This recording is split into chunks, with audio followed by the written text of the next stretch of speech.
Tent making. Paul travelled around with a variety of companions, founding churches and teaching the gospel. In this he drew on the aid and support of a variety of other teachers and leaders. There was Timothy, his young protege from Lystra in Galatia. There was Barnabas on the first journey, though they then argued and fell out. There was Luke the doctor, and Silas the scribe. Other evangelists were at work as well. Churches were established in places like Colossae and Laodicea, which Paul didn't visit. Paul didn't stop in Asia Minor either. In one episode in Acts, Paul has a vision of a man from Macedonia who urges Paul to come and help the Christians there.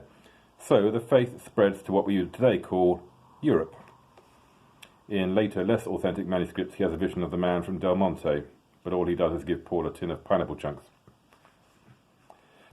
In fact, it had already reached further west. Paul met Priscilla and Aquila in Corinth, and their lives show us something of the mobility and uncertainty of being a Christian in these early decades. They were tent makers like Paul, and they were in exile. Aquila was a diaspora Jew from from Pontus, a region bordering the Black Sea. Born in the east, he went to Rome, presumably to work. The Roman satirist and early Daily Mail columnist Juvenal complained that the immigrants from the east are doing everything. Surveyor, painter, masseurs, doctor. He understands everything. The sailor's wind blows him to Rome together with plums and figs. They come over here taking our jobs. When Paul met Priscilla and Aquila, though they were not in Rome but in Corinth, they had been expelled from Rome because they were Christians. Claudius had ordered all Jews to leave Rome. That was in Acts 18:2. The Roman historian Suetonius gives us a glimpse of what caused this expulsion. Since the Jews constantly made disturbances at the instigation of Chrestus, Claudius expelled them from Rome. Suetonius is Claudius 25:4. The most plausible explanation of this is that Suetonius had misspelt the name of Christ. This probably took place in AD 49, and Dio Cassius says that the Jews were not allowed back until the beginning of Nero's reign in AD 54. Since there were thousands of Jews in Rome, it's not likely that all of them could be expelled. For a start, it would have decimated the Roman salt beef industry. So probably what is being referred to here is the expulsion of all the Jewish Christians. Christianity was probably founded in Rome soon after Claudius's reign began, planted there by anonymous Christian missionaries who brought it into the synagogues. And it began to cause fights and disputes. So Claudius banned all the Jewish Christians, all the followers of Christus. Priscilla and Aquila moved to Corinth, found work, and with Paul founded a church. Most likely it met in the tent-making workshop that would also have served as Priscilla and Aquila's home. One of the interesting things is that in 4 out of the 6 mentions of this couple in the New Testament, Priscilla is mentioned first. This is unusual. The ancient world was patriarchal to a degree that would make the average Saudi Arabian husband look like a raving feminist. So, why does her name come first? It's possibly to do with her status. She was the teacher. Indeed, when the text is talking about their ministry, it is always Priscilla and Aquila. The 4th century cleric John Chrysostom, who was not what you call a big fan of women, noted the order of the names seems to acknowledge a greater godliness for her than for her husband.